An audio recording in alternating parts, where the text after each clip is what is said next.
La dégradation des sols est un fléau mondial accentué par les changements climatiques. À l'instar des pays de la zone sahélienne, le Sénégal n'est pas épargné par ce phénomène qui se caractérise entre autres par la réduction des superficies arables. Selon la FAO, le Sénégal est passé de plus de 9 300 000 hectares de terres arables en 1990 à un peu plus de 8 millions en 2020. Un constat qui justifie la mise en place du projet de résilience et de reforestation pour la sauvegarde des territoires et des écosystèmes du Sénégal, RIPOST en acronyme. Le projet RIPOST vient compléter les actions entreprises par la FAO avec le soutien de l'Union européenne et d'autres partenaires au développement, et ce à travers des projets d'action contre la désertification, l'amélioration de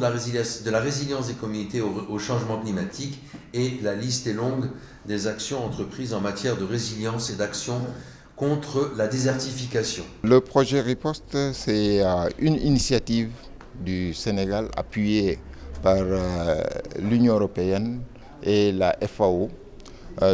qui vise à renforcer les capacités des communautés pour mieux prendre en charge les effets néfastes des changements climatiques, s'adapter davantage et également atténuer les effets sur les écosystèmes et les communautés. Lancé en février 2021 pour une période de 5 années, le projet RIPOST bénéficie de l'appui financier de l'Union européenne et de la FAO à hauteur de 6 millions d'euros. Comme vous le savez, au niveau de l'Union européenne, nous avons un agenda extrêmement important en ce qui concerne le climat, en ce qui concerne l'environnement, et très naturellement accompagner le Sénégal et les pays de la zone sahélienne dans la mise en œuvre du grand projet panafricain de Grande Muraille Verte est une évidence. C'est une zone effectivement qui est sujette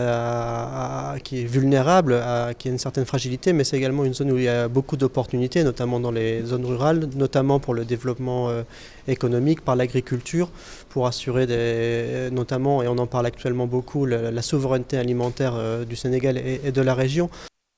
Ce projet vient renforcer les actions de l'État du Sénégal dans la résilience des systèmes naturels et humains face au changement climatique, à travers notamment l'amélioration de la gouvernance et la mise en œuvre d'interventions d'envergure de gestion durable des terres.